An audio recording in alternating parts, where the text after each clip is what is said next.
Well, some of the process of radicalization for women is exactly the same as it would be for the men. The Islamic State propaganda really tells them that they are being a part of a humanitarian movement, that they are helping to build this caliphate which they deem to be a utopian society. And propaganda is also targeting women specifically because they represent the next generation of this so-called caliphate utopia.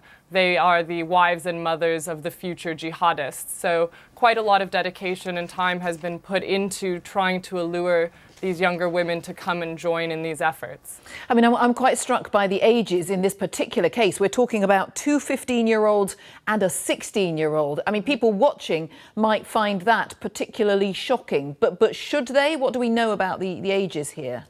The ages range quite a lot, but actually we've seen girls even younger than this going from other Western European countries over to Syria and Iraq.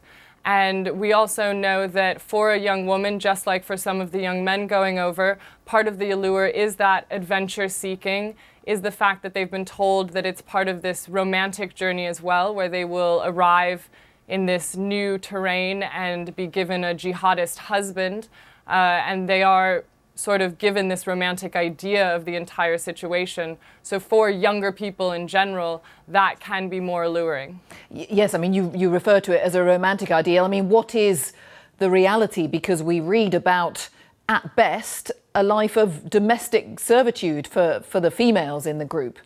Yes, the reality is, of course, quite different. They are very much, as females, restricted to the house and home for the most part. There is strict Sharia law in the region. To be able to leave the house, they need permission.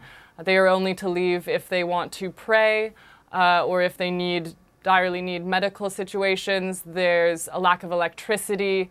The propaganda says that they're being given free houses, but actually the reason why there are quote-unquote free houses is because the families that have lived there before have either been murdered or forced to leave the territory. So the reality is quite grim and a very harsh terrain, especially for such young individuals that might or might not be aware of certain factors once they arrive.